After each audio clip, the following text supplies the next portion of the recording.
Hayi bo nangu uJulius Malema lapha ku702 evuthe ngabaselwe bo. Hayi uthi hayi inkwali yenkosi iyixoki kabe. Uthi yahleba uminister kuyena.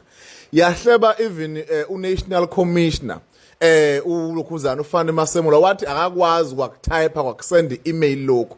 Angazi ukuthi uthini ngobheka icele uthi wathini ngobheka icele wathi akafuna ukukhuluma ngaye ezinye zezinto ezidlangalaleni ngoba kuyoze kuphazamiseka icala ngazi icala lana.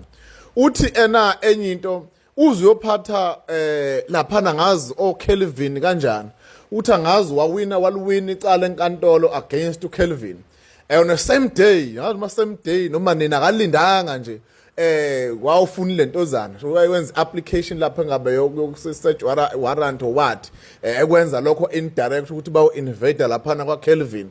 Hayi bo kwenze njani bafowethu uthi yena akanayo into yokusaba iphoyisa uyathi umsebenzi wephoyisa ukubopha ayikho into akayisabela iphoyisa yena and ngiyakwazi ukuthi bahlale bagqoqe izandla beEFF ngoba nakho beattack umkhwanazi ngeke baze bayenze lonto leyo.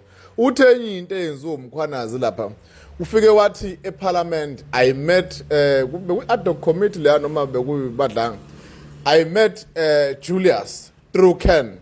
Then that was the end of the statement. Akabange sasho ukuthi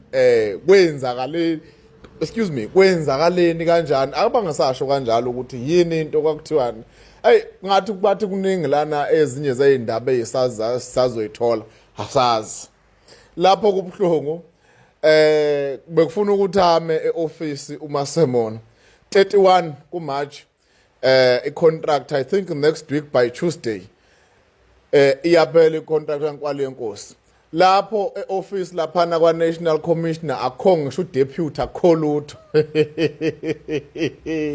South Africa kuboshwe yonke into kususpendiwe kunjiya hey siphila kwelinye izwe la.